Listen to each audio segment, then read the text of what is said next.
2 दिवस त्या जागेच्या केससाठी चिपळूणला काय गेलो, इथं अगदी रामायण घडलं. नानाजी, मला तर कसं तरी वाटून राहील. अथर्व तिथे समोर आहे, बाबांनी हे काही बरोबर नाही केलं. मला तर असं वाटतंय गुरुनाथच्या वडिलांनी एकदम उत्तम उपाय केलेला आहे. आता गुरुनाथला कळेल, ओळख पटणार त्याला खऱ्याची.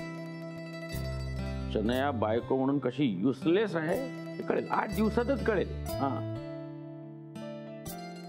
तू काय काळजी करू नकोस अथर्वची, तो तिकडे मजेत असेल.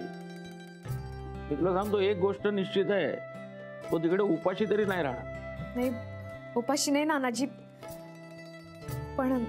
पण काय, तू आता जेवायला सुरुवात कर बघू. आणि तू जेवणार नशील ना तर आम्ही जेवणार नाहीये. लोटलं ताट. अहो नानीजी, असं का करून राहिल्या?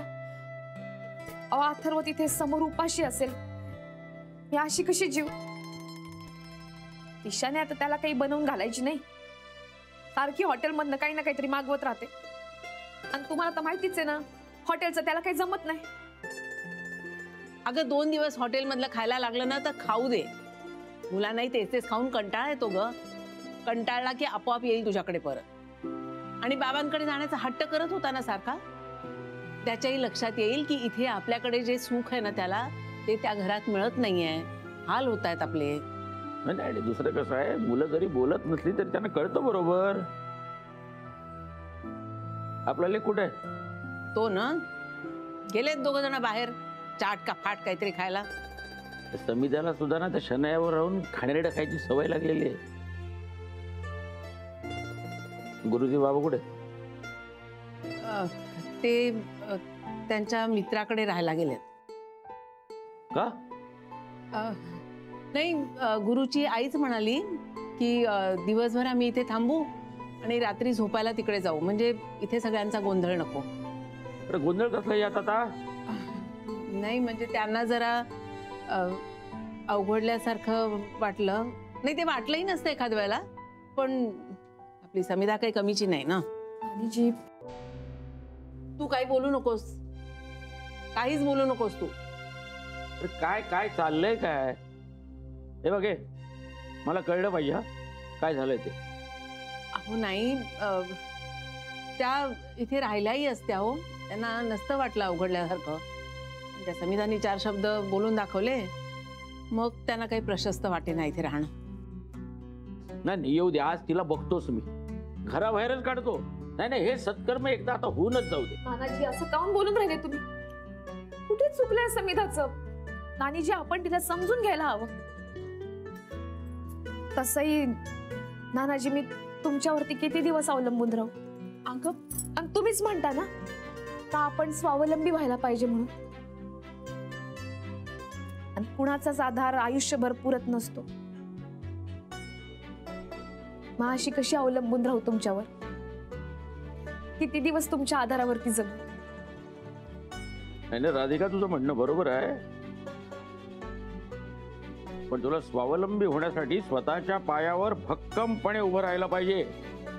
सफरचंदाचे काप नीट परतल्यानंतर त्यामध्ये दालचिनी पूड आणि मध घालून पुन्हा नीट परतून घ्यावं. बटर लावलेल्या ब्रेडवर सफरचंदाचे तुकडे, बदामाचे तुकडे, टुटी फ्रुटी, डार्क चॉकलेट आणि मीठ घालून दुसरा ब्रेडचा तुकडा त्यावर ठेवून वरच्या बाजूला बटर लावून घ्यावं. एका बाउलमध्ये स्ट्रॉबेरी सिरप आणि क्रीम घालून सॉस तयार करून घ्यावा. तयार सँडविच पॅन मध्ये बटरवर ग्रिल करून घ्यावं आणि स्ट्रॉबेरी सॉस बरोबर सर्व्ह करावं.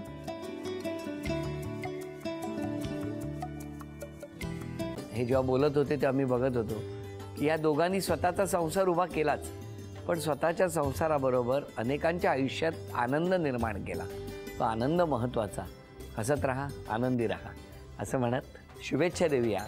आणि ही झी मराठीकडून भेटवस्तू डेव्हिड तुमच्यासाठी. अभिनंदन.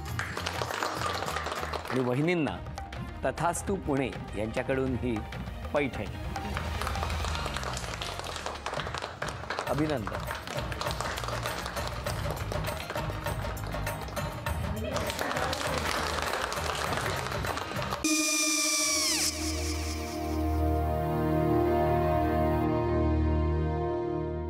काय गो? हा, काय झालं? काय झालं? काय आले, मी निकाल लावून आली. हो, पण तिची आईच काय बोलली?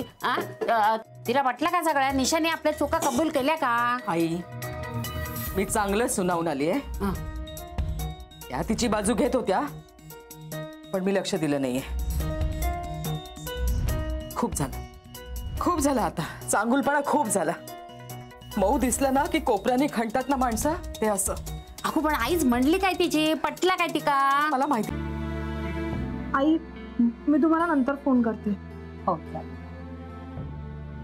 आणि आई बाबा जे बोलले त्याचं वाईट नका वाटून घेऊ. सॉरी. सॉरी काय त्या नेहा आले. आई मी येते. हो काकू येते.